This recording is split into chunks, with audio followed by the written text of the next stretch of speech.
Kaixo, ongi etorria, goazen ikustea Luziak zenbat ordaindu duen hiztegiarengatik. Hortarako datuak hemen jarri dizkizuet.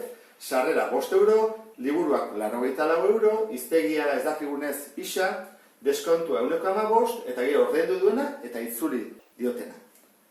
Eta hemen hasteko, hasi beharko nuke pentsatzen. Bueno, deskontu izan baldin bada, deskontu egin zaio liburuei eta hiztegiari. Orduan, liburuengatik deskontatu badiote, zenbat ordaindu du liburuengatik? Hori da jakin beharko duguna. Orduan, zuek badakizute ateratzen, bere deskontu eta gero zenbat den. Nik bestera bat egingo dut uste dut, zuetako batzuk jakingo dezutela. Eta egiten da erontara. 1,5 zer da?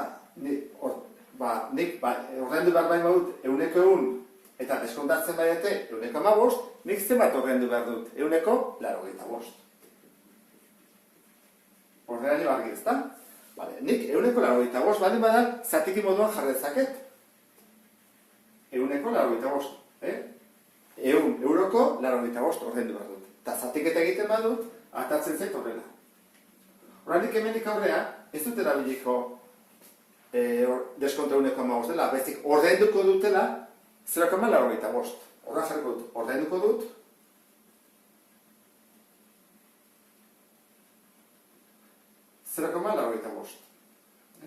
hori jakin da, goazen aurrea.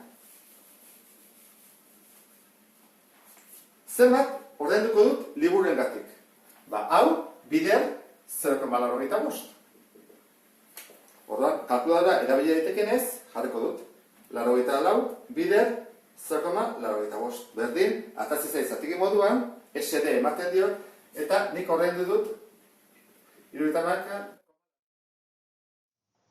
Hori jakin da, liburuengatik ordaindu dut dela, hiztegiarengatik zenbat ordaindu dut. Ez dut, isa ordaindu dut, isa bider 0,85, deskontatu indiatelako. Orduan, guazen ekuazioa jatzea. Ekuazioan zat. Liburuengatik ordaindu baldu dut, hau, gehi, hiztegiarengatik deskontuarekin, hau da, 0,85 bider isa, zenbat ordaindu dut? 120 euro. Baina, kendu diate, itzuli diate, 14,50. Oan galdera da, zer egin behar dut honekin? 5 euroko sarrera horrekin. Itzuli egin diate. Orduan, hasi-hasiatik itzuli diaten gauza bada. Orduan, jarri bako, gehi 5 euro. Zeman egin diate. Orduan, kalkulada badudanez, egingo duena izango da, kenketa hau pasak kentzen eta bizatitzen. Orduan jarriko dut. 120, ken 14,50. Gehi 5, berdin, zatiki moduan SD eman da, orduan dugu 0,85. Isa, berdin. Honen emaitza da 110,50. Oain bat dugu kenketa, ken 71,50. Orduan, atatzen zaigu, isa berdin, goian, 39,10, zati,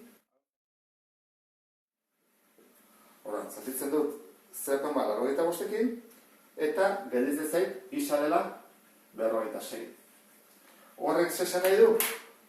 Hiztegiak balio zuela 46 euro. Horra jarriko dut, 46 euro. Eta bizango ditzake, problema honen soluzioa. Gure barte,